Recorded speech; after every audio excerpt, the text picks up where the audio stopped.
কোটি টাকার চাকরি ছেড়ে ছেলেটা বেছে নিয়েছিল দেশ সেবা।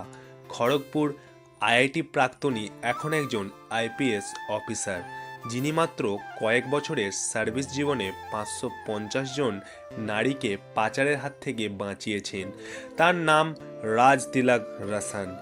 সিনেমার হিরোদের গল্প তো আমরা সবসময় শুনতে পাই, তবে আজ চলুন এক রিয়েল হিরোর গল্প আমরা শুনে নিই। আইআইটি পাস করার পর রাজ যোগ দেন এক মাল্টি ন্যাশনাল কোম্পানিতে।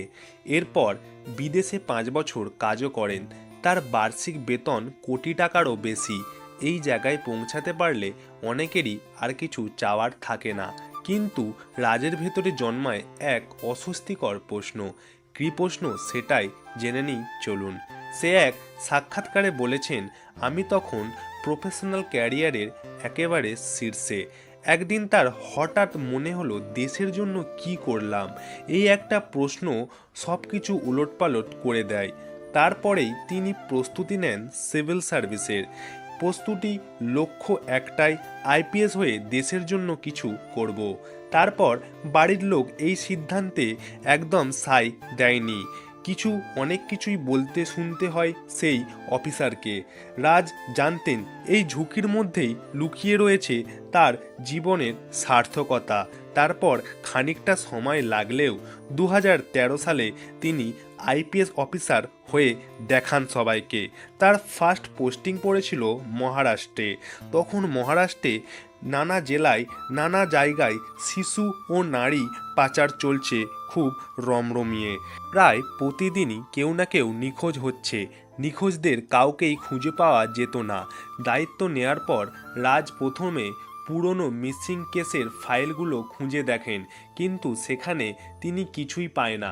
সব যেন কেমন উল্টোপাল্টা হয়ে যাচ্ছে।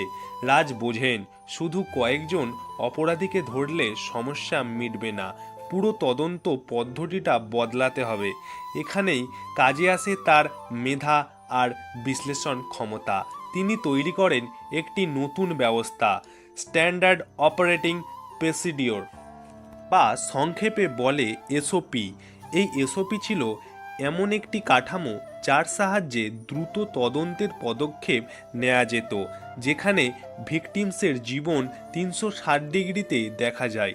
নিজের বাচ্চাটা হারিয়ে গেলে ঠিক দুশ্চিন্তা হয় যেমন, তদন্তেও যেন ঠিক সেমনই মানসিকতা রেখে কাজ করা হয়।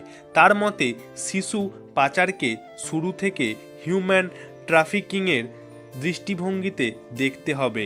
এই পদ্ধতিতে খুব দ্রুত সাফল্য আসতে শুরু করে। এই পদ্ধতিতে ধরা পড়ে মহারাষ্ট্রের সবচেয়ে কুখ্যাত মানব পাচার গ্যাংগুলির একটি। তদন্তে উঠে আসে এক ভয়ঙ্কর তথ্য, বাংলাদেশ থেকে প্রায় 500 জন নাবালিকাকে পাচার করেছিল এই গ্যাং।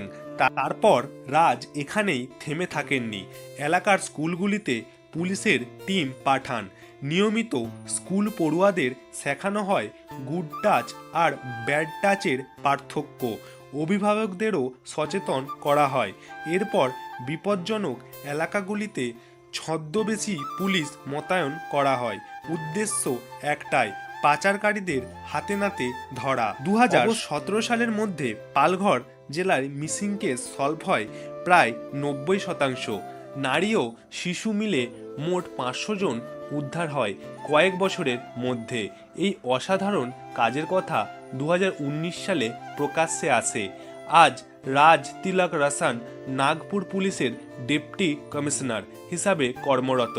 তার তৈরি এসওপি পদ্ধতি আজও হাজার হাজার নারীকে পাচারের হাত থেকে বাঁচাচ্ছে।